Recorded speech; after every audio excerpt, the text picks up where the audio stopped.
ರೇಣುಕಾಸ್ವಾಮಿ ಕೊಲೆ ಆರೋಪಿಗಳಿಗೆ ಕೋರ್ಟ್ ಚಾಟಿ. ಡೆವಿಲ್ ಗ್ಯಾಂಗ್ಗೆ ಮತ್ತೆ 14 ದಿನ ಪರಪ್ಪನ ಅಗ್ರಹಾರವೇ ಗಟ್ಟಿ.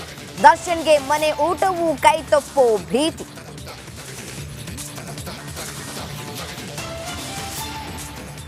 ಮಾಜಿ ಸಚಿವ ನಾಗೇಂದ್ರಗೆ ತಪ್ಪದ ಟೆನ್ಷನ್. ಜುಲೈ 22ರ ತನಕ ಇಡಿ ಕಸ್ಟಡಿಗೆ ಕೋರ್ಟ್ ಪರ್ಮಿಷನ್. ಕಾಂಗ್ರೆಸ್ ನಾಯಕನ ಬಾಯಿ ಬಿಡಿಸಲು ಇಡಿ ಶತ ಪ್ರಯತ್ನ.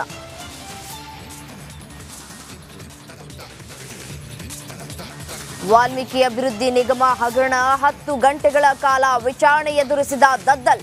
ಇಂದು ಮತ್ತೆ ಬರಲು ಇಡಿ ಬುಲಾವ್.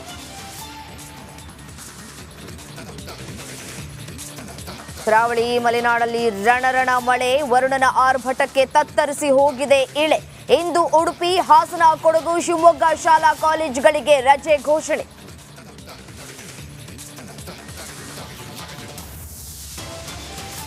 ಪಂಚೆ ಹಾಕಿದ ರೈತನನ್ನ ತಡೆದಿದ್ದ ಜಿಟಿ ಮಾಲ್ ಬಂದ್. 3,55,47,000 ತೆರಿಗೆ ಬಾಕಿ. ಗೇಟ್ಗೆ ಬೀಗ ಜಡಿದ ಪಾಲಿಕೆ ಸಿಬ್ಬಂದಿ.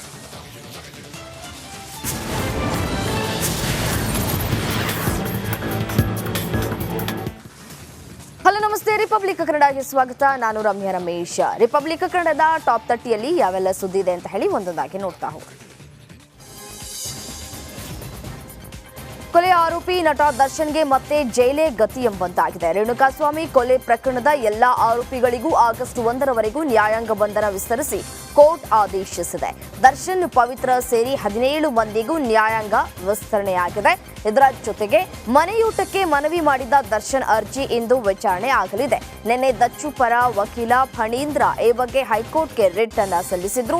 ಸೋಮವಾರ ಅರ್ಜಿ ವಿಚಾರಣೆ ಮಾಡಿ ಅಂತ ಎಸ್ಪಿಪಿ ಕಾಲಾವಕಾಶವನ್ನ ಕೇಳಿದ್ರು. ಆದರೆ ನ್ಯಾಯಾಧೀಶರು ಇಂದೇ ವಿಚಾರಣೆ ಮಾಡಲಿದ್ದಾರೆ ಅಂತ ಹೇಳಿ ಹೇಳಿಕೆಯನ್ನ ಕೊಟ್ಟಿದ್ದಾರೆ.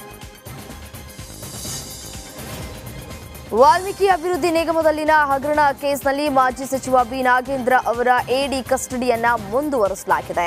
ವಿಶೇಷ ನ್ಯಾಯಾಲಯ ನಿನ್ನೆ ವಿಚಾರಣೆಯನ್ನ ನಡೆಸಿ 5 ದಿನಗಳ ಕಾಲ ವಿಸ್ತರಿಸಿದೆ. ನಿನ್ನೆ ಬಳ್ಳಾರಿ ಗ್ರಾಮಾಂತರ ಕಾಂಗ್ರೆಸ್ ಶಾಸಕ ನಾಗೇಂದ್ರ ಅವರ ಇಡಿ ಕಸ್ಟಡಿ ಮುಕ್ತಾಯಗೊಂಡ ಹಿನ್ನೆಲೆ ಬೆಂಗಳೂರಿನ ಜನಪ್ರತಿನಿಧಿಗಳ ವಿಶೇಷ ಕೋರ್ಟ್ಗೆ ಹಾಜರುಪಡಿಸಲಾಗಿತ್ತು.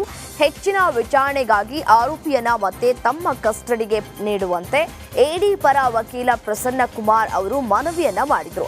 ಮನವಿಯನ್ನ ಪುರಸ್ಕರಿಸಿದಂತಹ ಕೋರ್ಟ್ ನಾಗೇಂದ್ರ ಅವರನ್ನ ಜುಲೈ 22ರವರೆಗೆ ಇಡಿ ಕಸ್ಟಡಿಗೆ ನೀಡಿ ಆದೇಶಿಸಿದೆ. ವಾಲ್ಮೀಕಿ ಅಭಿವೃದ್ಧಿ ನಿಗಮ ಹಗರಣ ಇಡಿ ವಿಚಾರಣೆ ಎದುರಿಸಿದ ಶಾಸಕ ದದ್ದಲ್ 10 ಗಂಟೆಗಳ ಕಾಲ ವಿಚಾರಣೆಯನ್ನ ಎದುರಿಸಿದ್ದಾರೆ. ವಿಚಾರಣೆಯನ್ನ ಮುಗಿಸಿ ಹೊರಟಿರುವಂತಹ ಶಾಸಕ ದದ್ದಲ್ ನಾಳೆ ಮತ್ತೆ ವಿಚಾರಣೆಗೆ ಬರುವುದಕ್ಕೆ ಇಡಿ ಸೂಚನೆಯನ್ನ ಕೊಟ್ಟಿದೆ.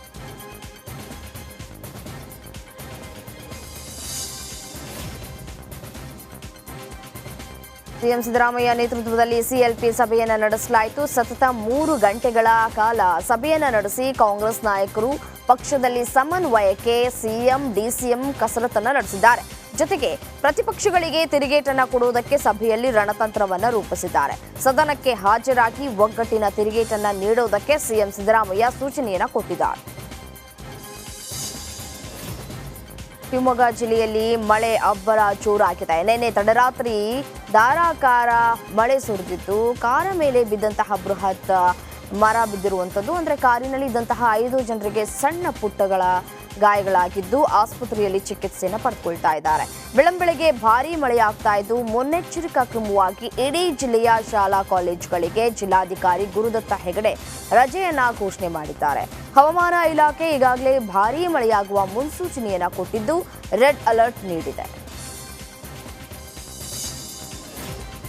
ಪಶ್ಚಿಮ ಘಟ್ಟಗಳ ಪ್ರದೇಶದಲ್ಲಿ ಬಿಟ್ಟು ಬಿಡದೆ ಸುರಿತಾ ಇರುವಂತಹ ಧಾರಾಕಾರ ಮಳೆ, ಇದರ ಪರಿಣಾಮವಾಗಿ ಬೆಳಗಾವಿಯಲ್ಲೂ ಕೂಡ ಭಾರೀ ಅವಾಂತರಗಳು ಸೃಷ್ಟಿಯಾಗಿವೆ.